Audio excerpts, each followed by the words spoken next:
Hello guys, আসসালামু আলাইকুম। আজকে আমরা যে পাহাড়ের মাঝখানে যে চারপাশে দেখতেছেন পাহাড়ি গাছের ফুলের মাঝখানে যে আমাদের একটা আয়োজন চলছে, সেই আয়োজনটা কিন্তু একটা ভিন্ন রকমের আয়োজন। সেই আয়োজনে চলছে কিন্তু কাঁঠালের পিকনিক। তো কাঁঠালও খাবো, আমাদের পিকনিকটা হবে, বরঞ্চ যে এই কাঁঠালের বিচুগুলো থাকবে সেটা কিন্তু আমরা এই পাহাড়ের ভিতরে সেই বিচুগুলো কিন্তু রোপণ করব।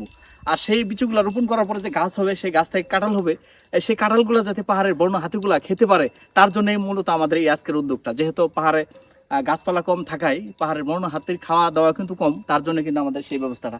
তো যাই হোক, শুরু করা যাক ভাঙ্গা। এটি আমাদের পক্ষ থেকে ক্ষুদ্র প্রয়াস।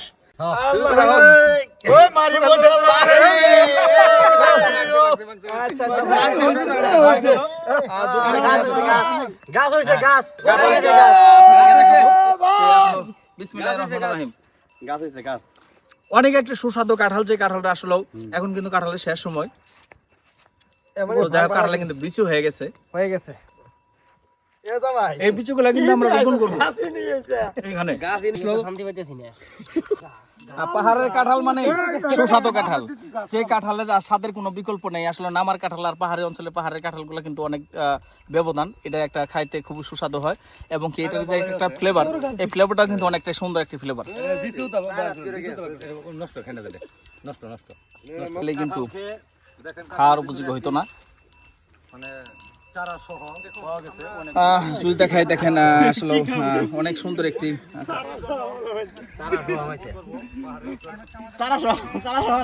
সন্ধ্যাকুড়া থেকে আলম ভাই সহ এখানে কিন্তু অনেক মেহমান আছে। এখানে যে আরফান সহ আমাদের কাঞ্চন দাদা সহ, এখানে রাজ্জাক সহ, এই যে আরেকজন আছে উনি, এই যে আরেকজন ভাই আছে আমাদের সাথে, দেখতে পাচ্ছেন যে এখানে কিন্তু খুরশেদ ভাই সহ এখানে কিন্তু অনেক লোকজন মোটামুটি। এখানে কিন্তু দেখেন যে বনের সাথে যিনি সবসময় বনেই থাকে, মাঝে মধ্যে সময় পেলে আর কি আমাদের সাথে যুক্ত হয়, যিনি যার নাম হলো বনের সাথে নজরুল ভাই।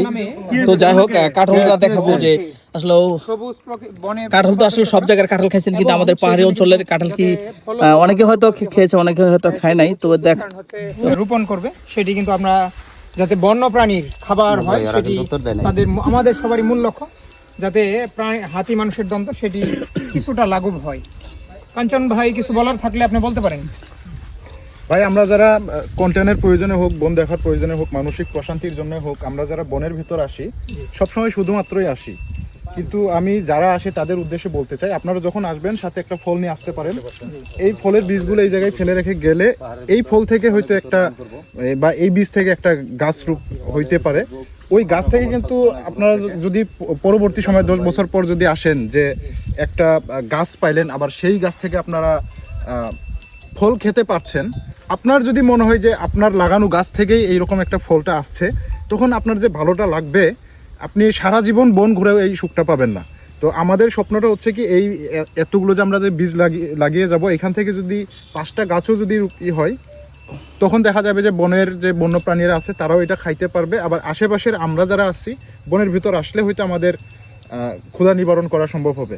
তো আমাদের স্বপ্নটা হচ্ছে কি, বনকে প্রাকৃতিক রূপ ফিরিয়ে দেওয়ার জন্য আমাদের এই ক্ষুদ্র একটা প্রয়াস। যাক, ইনশাআল্লাহ আপনাকে ধন্যবাদ।